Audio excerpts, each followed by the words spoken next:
Hi there, this is Sean, and I just wanted to do a quick Hamama tutorial for those of you who may not understand when I say dipping corners or dipping edges. I just opened up a seed quilt. Not even sure which one this is. Oh, yes I am. It is the Super Salad Mix Seed Quilt.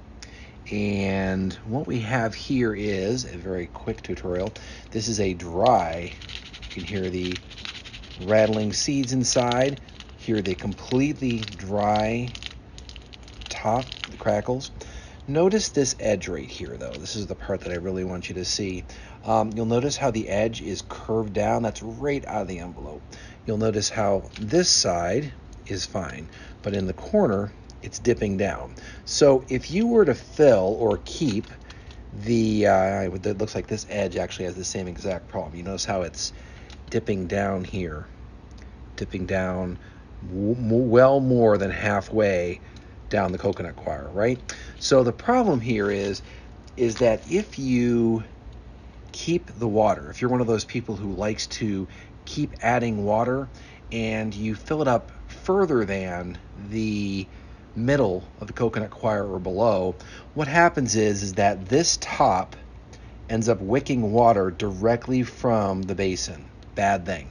This is a bottom watering system, so what you want is you want the water from the tray to be wicked up by the bottom coconut coir. That's this dark brown coconut coir here, and then wick it up into the bottom fabric, seeds, and the paper top. Once you've done this initial dunking, which I'm actually not going to illustrate today to keep this video rather short, but once you've dunked this for the amount of time it takes for these sections, which you can see are light tan, once you've got those sections all the way across to be dark brown, that's the last direct contact with water you want this top to have.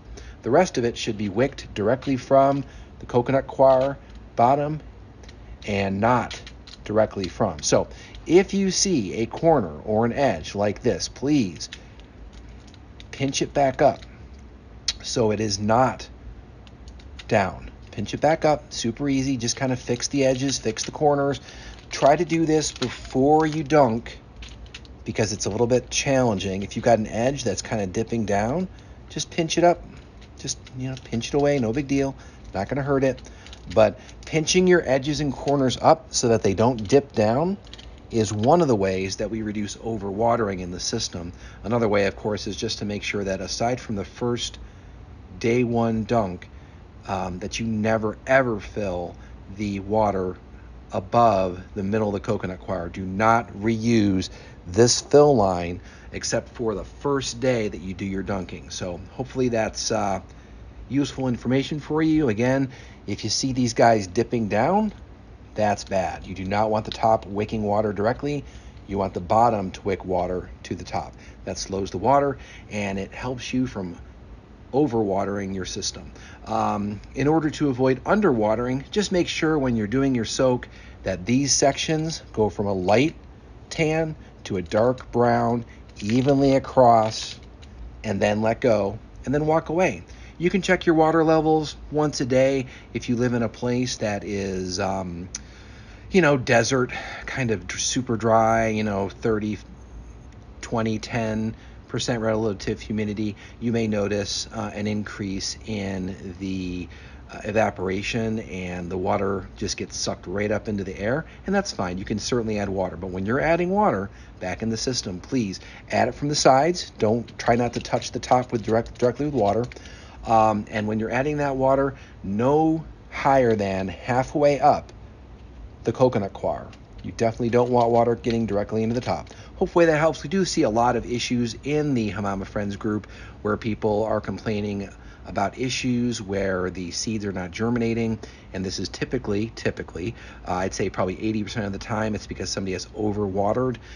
There are definitely a bunch of different ways that people get overwatered, and then about 20% are underwatered. The underwatered is just ignore the 10-second rule that you see in the Hamama directions and just hold it under until these go brown.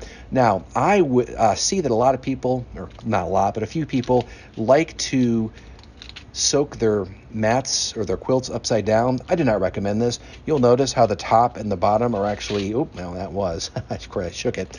They're usually fairly well, mildly affixed, and they're also centered.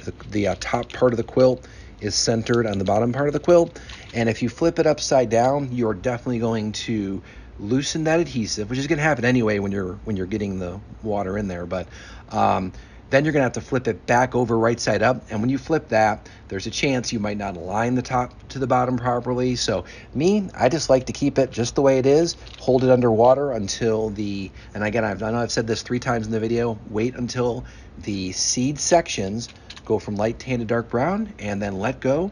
And that's pretty much the only thing you have to do, unless you have to add water because the tray gets too low. But again, too low is middle of the coconut coir or below, and you'll be good. If you have any questions, please feel free to leave them in the comments below, and you can also join the Hamama Friends group over on Facebook. If you have any questions, you can post them there as well. Thank you.